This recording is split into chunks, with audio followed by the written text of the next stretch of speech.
Transcurrió una nueva semana, pero los problemas siguen siendo los mismos.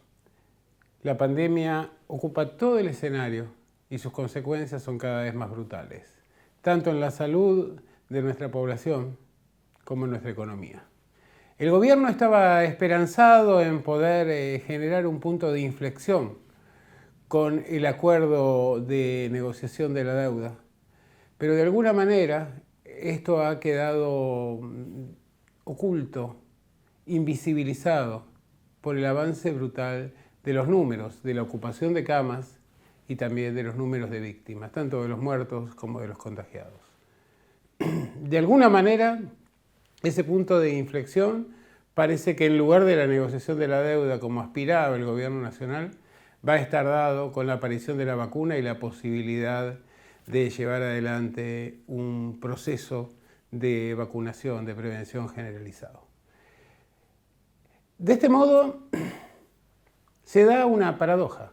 La paradoja es que aquellos mismos que tienen actitudes anticuarentena, que convocan a marchas donde los contagios se multiplican, son los que luego le echan en cara al gobierno su incapacidad para afrontar esta tremenda situación. Se hace un uso político de la muerte, se hace un uso político del temor. Los sectores más dialoguistas de la oposición han tenido que adoptar el discurso de los más radicalizados, pese a que esos más radicalizados no miden prácticamente en las encuestas. Horacio Rodríguez Larreta siguió adelante con el proceso de ampliación de las libertades, con algunos límites en sus negociaciones con Alberto Fernández, pero en realidad cada vez la fractura en el AMBA es más evidente. Días atrás, el jefe de gobierno de la Ciudad Autónoma de Buenos Aires, lejos de las cámaras protectoras de los medios que generan su blindaje mediático, fue echado a empujones por el personal de salud de un hospital de la Ciudad Autónoma. Evidentemente, el personal de salud ya no da más. En algunas provincias los contagios están por arriba del 50%, en otras arriba del 40%. Pero lo que desmoraliza más que nada a aquellos que están en la primera fila es, por un lado, la inexistente responsabilidad social en buena parte de nuestra sociedad, que hace que mientras algunos arriesgan la vida y la salud, por el otro lado, hay otros que buscan alegremente contagiarse, o por lo menos parece no importarle.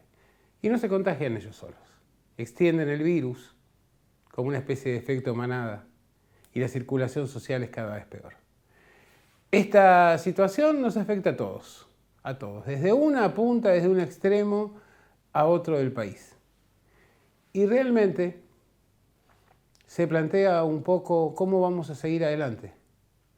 El ministro Ginés González García, tal vez en un nuevo acto de sincericidio, pero que tiene que ver con su predisposición a decir la verdad, aclaró que en realidad ya se había hecho todo lo que se podía. Y el punto es que tal vez desde lo médico quedarían algunas opciones, pero la sociedad ya no está preparada para dar una marcha atrás. Paradójicamente, en el momento de mayor contagio, en el momento de eclosión prácticamente de las camas disponibles, la sociedad se niega a la contramarcha. Se niega a veces con justa razón, porque evidentemente esta pandemia no se dio en Suiza, ni en Noruega, ni en Finlandia. No se dio en los Estados Unidos con la posibilidad de recurrir a políticas de salvaguarda de los desocupados. Se dio en una Argentina saqueada, en una Argentina endeudada de manera inédita, en una Argentina en la que ya se había destruido la producción previamente, en una Argentina que viene desde hace varios años atrás con una reducción sistemática de su Producto Bruto en relación a la cantidad de habitantes y con una caída en lo que tiene que ver con su capacidad productiva. Los niveles salariales que ya venían cayendo drásticamente desde el gobierno de Cambiemos, y lo mismo podemos decir de las jubilaciones, no encuentran un punto de rebote. El gobierno se niega a dar paritarias porque efectivamente el Tesoro no tiene respuesta para esto, pero del otro lado están las necesidades sociales. Y esas necesidades nos están marcando que la inflación sigue subiendo, que hubo una suba en las naftas, que esto se tradujo en un incremento en el precio general del conjunto de los productos de nuestra sociedad. Y están reapareciendo las imágenes de los niños, de los pobres, de los humildes, rastreando en la basura a ver qué es lo que pueden conseguir. Reaparecieron los carritos en la Ciudad Autónoma de Buenos Aires. Reaparecieron los vendedores callejeros. Y esto no es una crítica, porque en realidad hay que buscar de qué manera escapar de la crisis, de qué manera se puede sobrevivir. Pero simultáneamente, ante la creciente falta de respeto de los cuidados más básicos, nos encontramos con que esta situación de búsqueda de la supervivencia generalmente contribuye a un incremento del contagio. Hubo una carta que circuló de una médica días atrás. Y en esa carta la médica decía que, bueno, que en realidad, si bien ahora hay una crisis de salud, esta crisis no es nueva. Es una crisis que viene de arrastre, de mucho tiempo atrás. Y que no es que ahora los hospitales estén colapsados. Estaban colapsados desde antes, cuando estaban los edificios disponibles y se los abandonaba. La salud pública estaba abandonada también cuando se decidía no vacunar, no impulsar las campañas de vacunación, cuando se eliminó el Ministerio de Salud. Y acá efectivamente tenemos una situación compleja, tenemos una situación muy crítica.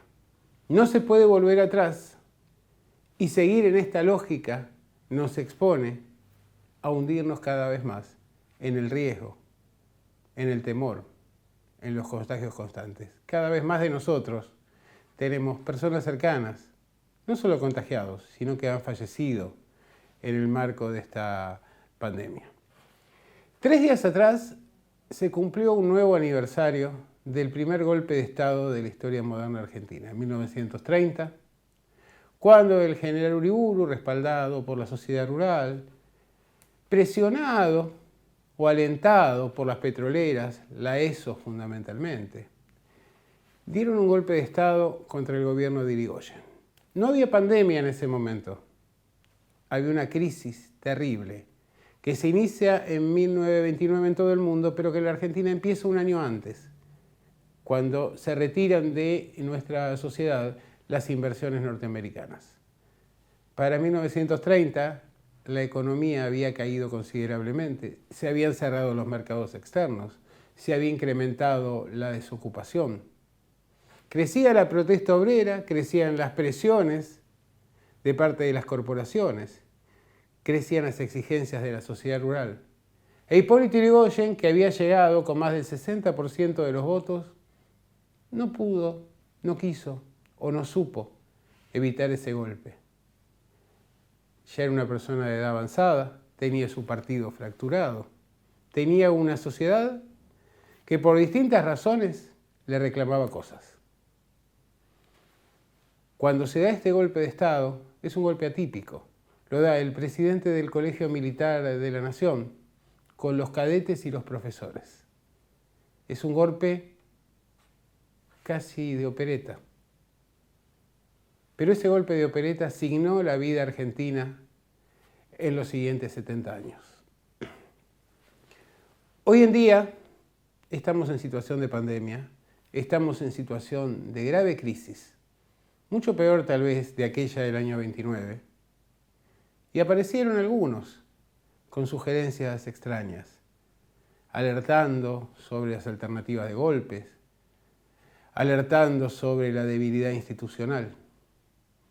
Y ahí es donde creo que las sociedades deben mostrar cuál ha sido su aprendizaje.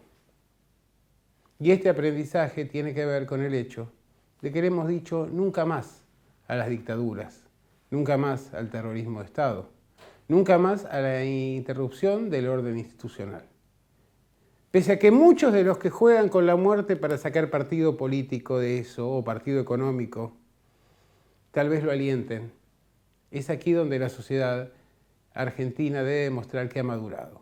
Y aquí hay una responsabilidad fundamental, no solo del gobierno, sino de aquel partido que en 1930 vio derrocado por primera vez a un presidente que era un caudillo popular y que había surgido de sus entrañas.